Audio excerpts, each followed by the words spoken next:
Sin justicia no hay democracia, no hay crecimiento y no hay igualdad de oportunidades. Presentamos País Justo, un programa de la plataforma Madero con Benito Baranda y Percival Madero. País Justo, una tarea de todas y todos. Bienvenidos, distinguidos auditores y televidentes, nuevamente a nuestro programa País Justo, que hacemos con nuestro distinguido colega, amigo Benito Baranda, a quien le agradecemos los tiempos de que dispone para nosotros para conversar de temas tan interesantes que tienen que ver con el mundo de las empresas, que tienen que ver con el mundo de la solidaridad. Benito, gusto saludarte y gracias por estar acá nuevamente. Gracias a ustedes, Percival, y gracias a la radio y a todo el esfuerzo que hacen por difundir esto en Chile, pues. Muy bien, muchas gracias. Benito, mira, acabas de participar en un seminario que fue un encuentro internacional que fue recién, está fresquito, fue ahora recién en junio, hace unos días atrás, que tiene que ver con el esfuerzo privado para la cooperación, para el desarrollo. ¿Qué lecciones o qué obtuvimos o cómo se participó y a tu juicio, cuáles fueron los grandes lineamientos de ese seminario? ¿Quiénes estuvieron contigo ahí? Claro.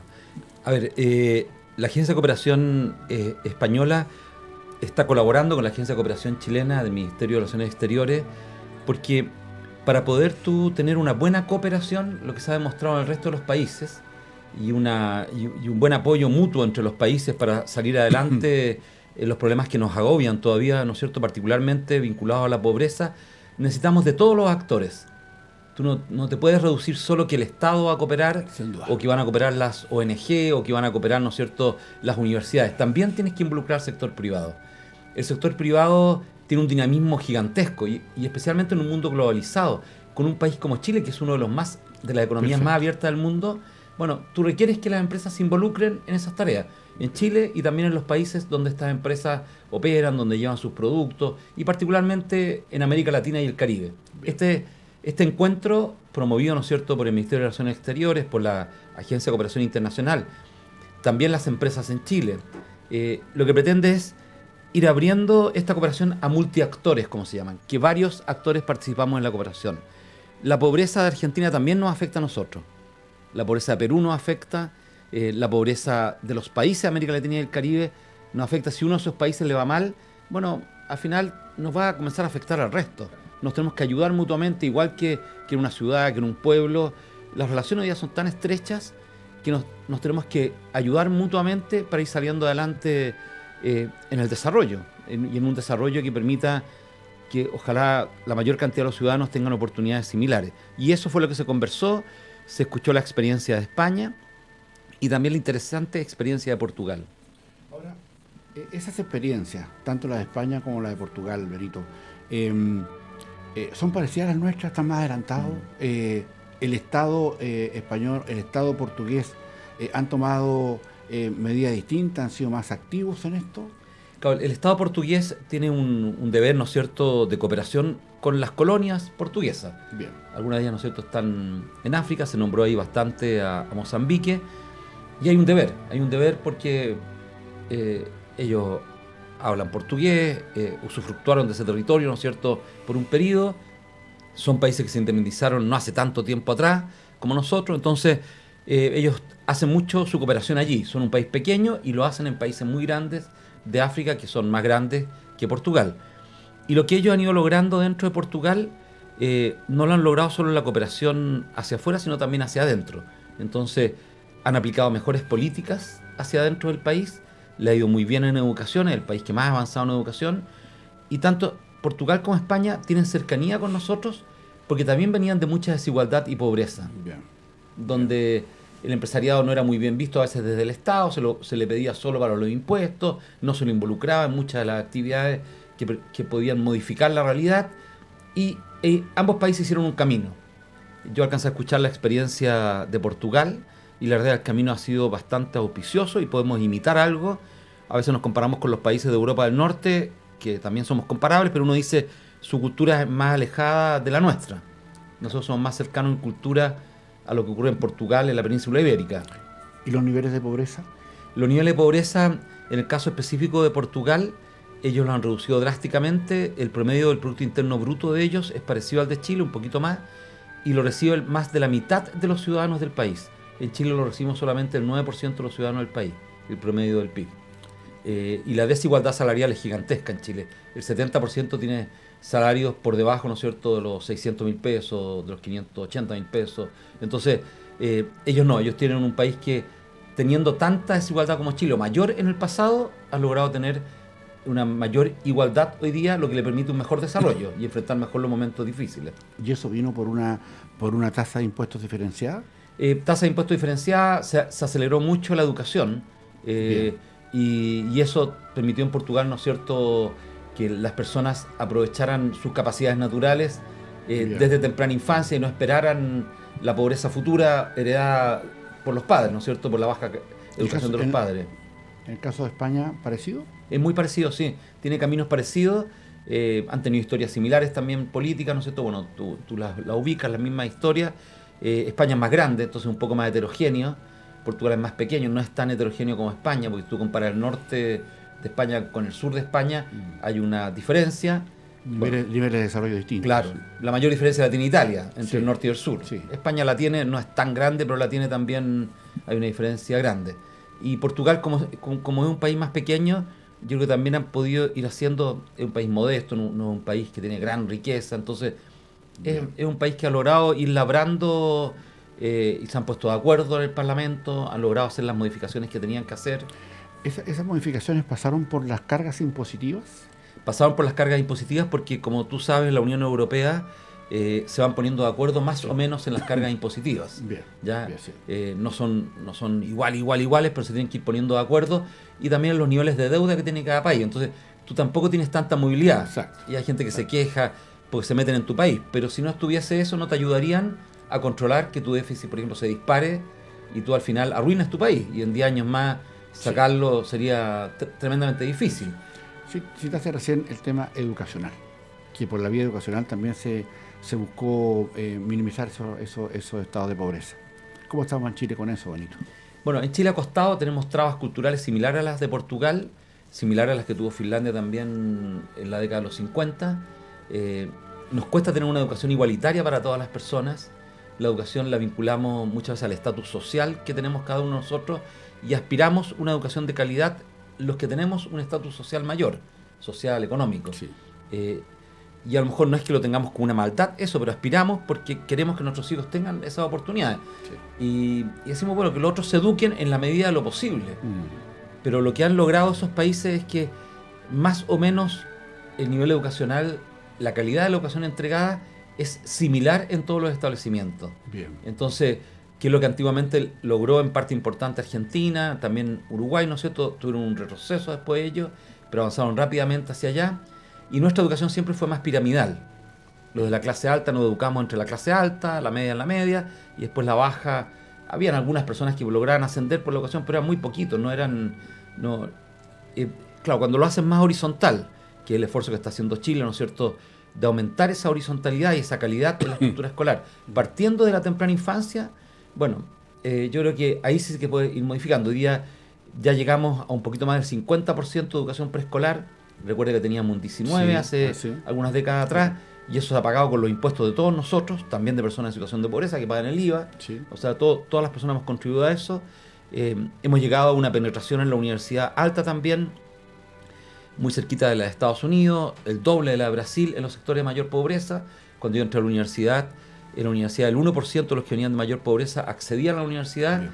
Cuando salí solamente el 3%, y en la corte del año pasado eso ya está como en el 36%. Bien.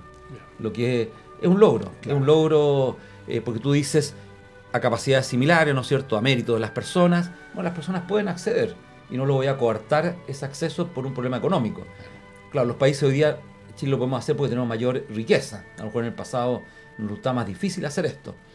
Y yo creo que el Parlamento, a pesar de todas las tensiones que han habido, las peleas que han habido, las distintas visiones, se han tenido que poner de acuerdo, han tenido que transar, y esa ha permitido, ¿no es cierto?, que se vayan haciendo las modificaciones, que todavía las tenemos pendientes, muchas de ellas, pero hemos ido avanzando en ese sentido. Si el tema educacional, como ya lo hemos tratado otras veces acá en País Justo, es más bien el centro, el alma de esto está en la educación que proveemos.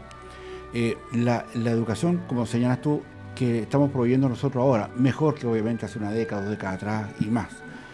Respecto a la de España y la de Portugal que acabas de ver en este seminario internacional, ¿se toca ese elemento como factor vital para la superación de la pobreza o la contribución más bien de la educación, a la educación? Claro, históricamente en Chile las personas señalaban que la principal causa de la pobreza era la flojera y los vicios.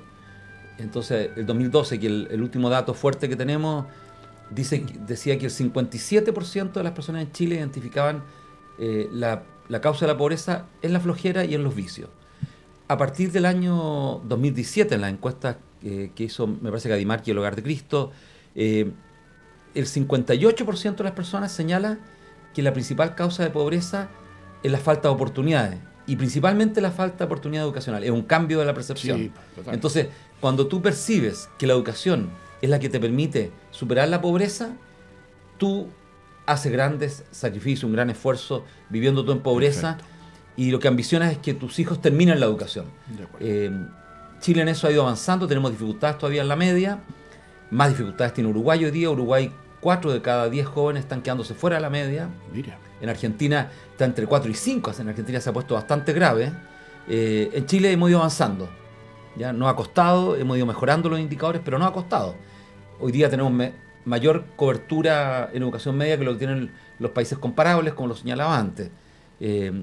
Eso es y lo que más yo creo que el arrastre más grande que tenemos, y a las empresas les toca, ¿no es cierto?, habitualmente, es que todavía en Chile hay 5 millones de personas, para ser más preciso, 4.900.000 personas que no han terminado la media y tienen más de 18 años. Eso es un gran problema. Sí, claro. Es un talón de Aquiles para el desarrollo. O sea, cuando tú quieres trabajar con la comunidad, quieres que la comunidad modifique su realidad, bueno, si tú tienes muy bajos niveles educacionales formales, tienes barreras. Tienes barreras como se ha demostrado en otras partes del mundo. Ahora, Benito, que sin duda esa es una gran barrera, o sea, tener esa cantidad de personas que no han terminado cuarto medio nos pone también en otro escenario, digamos, porque en el fondo no tenemos una capacidad, digamos, técnica instalada, claro, para poder proveer servicios que requiere el desarrollo. Digamos, probablemente hay un embudo en que qué vamos a hacer con esas 5 millones de personas que no tenemos programadas y cómo el Estado se va a preocupar de poder llevarlo a otro estándar, claro, de educación para que puedan servir al proceso productivo o puedan iniciar procesos productivos ellos mismos, como pequeñas empresas, microempresas o cosas así. Ahora, para volver al tema, sí, de este seminario, de este encuentro internacional en el que estuviste, ¿qué se saca como conclusión de esto? Bueno, hay 3 conclusiones que conversamos ayer al terminar el seminario. Estaba Margarita Ducci de Pacto Global, estaba Juan Pablo Lira, el director de la Agencia de Cooperación Internacional de Chile. Uno de ellos es que debemos sumar a todos los actores para el desarrollo. O sea, la empresa privada es extremadamente importante, también lo es el Estado, también lo es la academia, por supuesto las mismas comunidades que viven en pobreza, las organizaciones de la sociedad civil, y eso en la cooperación internacional es muy importante. El Estado no le puede poner la pata encima a la empresa ni a la organización de la sociedad civil, tiene que trabajar de manera horizontal en esta cooperación, algo que no está en la cabeza de muchos de quienes trabajan en el Estado. Porque dice, ¿ahora qué? ¿Los privados, la ONG van a quitar la política internacional de cooperación? Claro. Y esa era una conversación que teníamos ayer. Entonces yo decía, el trato tiene que ser horizontal, de personas maduras, decir, a ver, ya, nos vamos a enfocar en un área, en un país, en un territorio que nos interesa, por ejemplo, zonas limítrofes que tenemos en Chile, ¿no es cierto?, con muchos espacios de subdesarrollo, donde tenemos que trabajar fuertemente. El segundo, la gran visión es cómo hacemos que las nuevas generaciones se interrelacionen mucho. Nosotros lo hacemos en América Solidaria, porque los profesionales de cada país se trasladan a trabajar a otro país por un año, de manera gratuita. También en el programa Con Causa vinculamos a los jóvenes secundarios entre ellos para que se comprometan para superar la pobreza en el continente. Pero claro, a una pequeña escala, esto hay que hacerlo a nivel de países. Ya la SOFOFA en Chile, junto con la Agencia de Cooperación Internacional, partió un programa de pasantías profesionales de extranjeros en Chile, de estudiantes, prácticas internacionales que se llaman, que es muy interesante porque eso permite que otras personas vengan de otros países, conozcan nuestras prácticas empresariales y después eso se puede replicar en Colombia y que personas de Chile salgan a hacer sus prácticas profesionales a Colombia, a Brasil o a Argentina y entiendan que el mundo ya funciona de manera global y lo que tenemos que hacer es que funcione bien de manera global.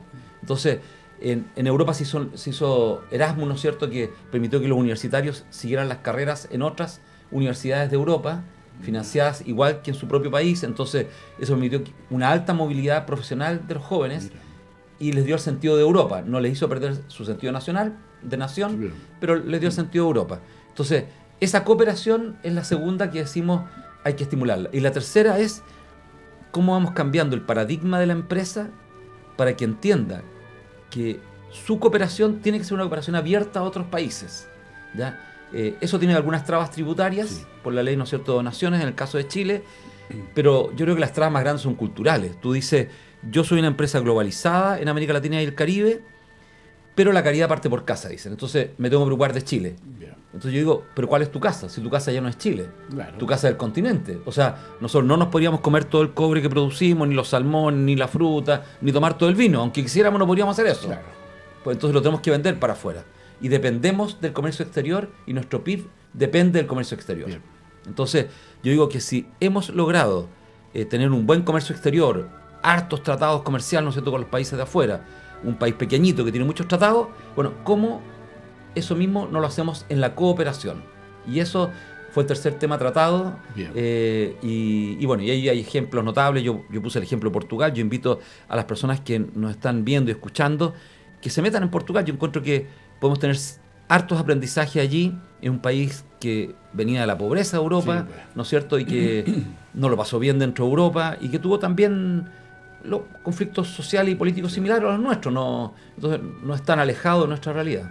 Ahora, en todo esto que significa la superación de la pobreza y buscar desde la cooperación internacional y desde un organismo que es de un organismo estatal, como es el Ministerio de Relaciones Exteriores, el caso, ustedes, digamos, ¿esto se hace siempre, Benito? ¿Se juntan permanentemente No, esto no. Esto es algo excepcional.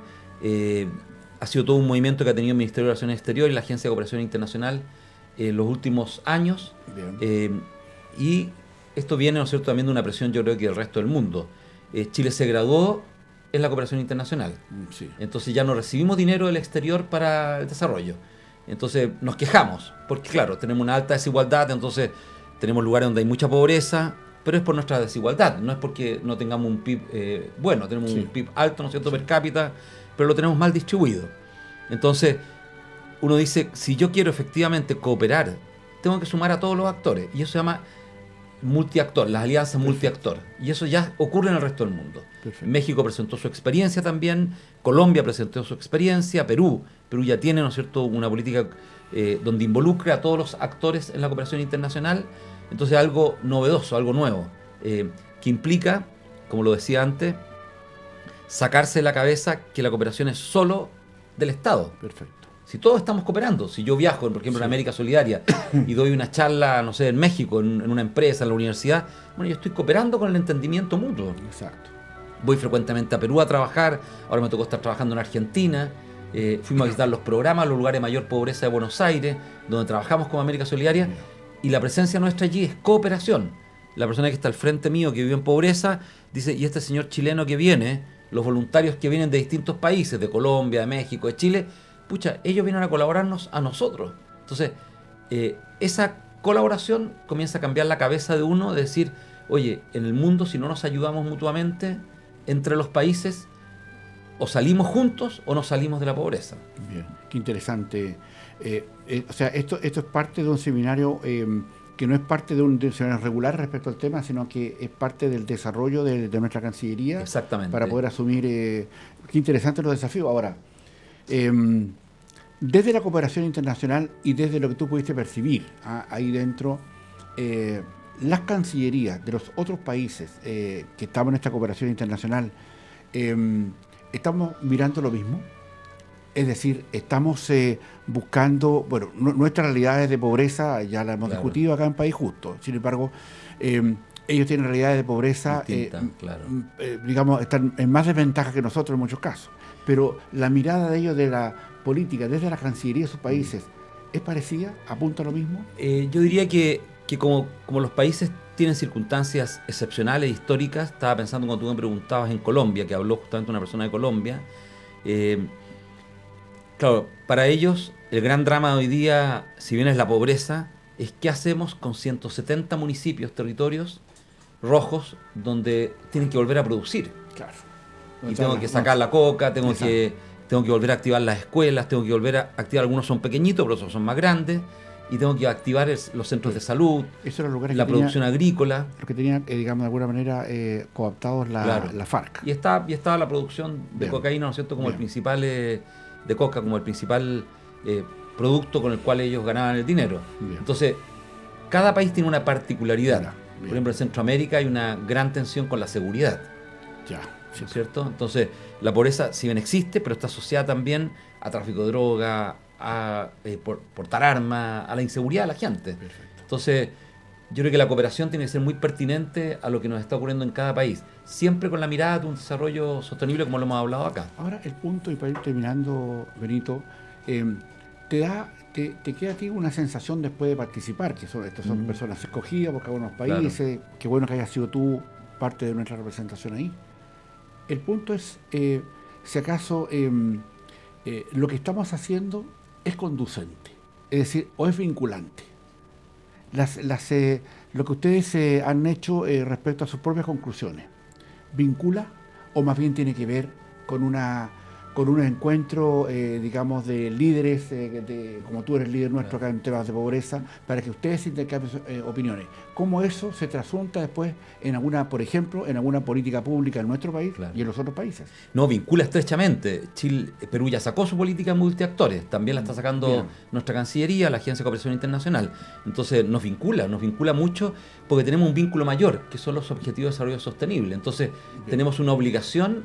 Y cada país, como lo ha hecho Chile, ¿no es cierto?, durante estos gobiernos, tiene que hacer un reporte que es voluntario, pero lo hacen los países porque es un compromiso que toman los países, y presentan su reporte acerca de cómo han avanzado en la consecución de esos objetivos. Y el último objetivo, el 17, son las alianzas para cumplir los objetivos. Y sin las empresas no podemos. O sea, es imposible. Si, allí es donde, con el modelo económico que tenemos, donde se mueve el crecimiento económico, donde se mueve el empleo, se mueve la inclusión laboral, se mueve también la capacitación y parte importante de la educación en muchos sectores. Entonces, esta alianza multiactores implica, ¿no es cierto?, potenciar eso y te vincula y te obliga cuando tú te expones públicamente, dices que estás haciendo tal cosa, te expones a lo otro, a la mirada de los otros, porque los que estábamos ahí, habían también funcionarios importantes de los estados que estaban allí. Bien. Y van a estar mirando qué es lo que hacen otros. Entonces, profesionalmente también te expones como estado. Bien, y te obligas también. Claro, exactamente. Benito, estamos terminando nuestro programa. Queremos agradecerte la gentileza que has tenido. Ha sido interesantísimo los temas que hemos tocado hoy día respecto a este seminario internacional al que acudiste, representándonos a Chile, digamos. Y los últimos segundos para poder despedirnos de nuestros distinguidos auditores y televidentes que ahí te están mirando y escuchando. Bueno, dar las gracias por poder escucharnos, vernos durante estas semanas con Percival. Llevamos un programa que es muy interesante y que nos hace tener una mirada más amplia de la realidad. La mirada de hoy día es que la cooperación debería ser parte consustancial de nosotros y los países de alrededor son parte también de nuestro propio país. Entonces necesitamos cooperar mutuamente para desarrollarnos.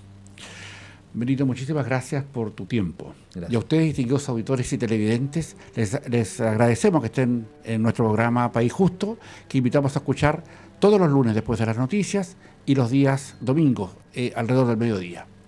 Por su atención, muchísimas gracias. Y así culmina País Justo, un programa orientado para la reflexión social. Benito Baranda y Percival Madero presentaron País Justo, una tarea de todas y todos.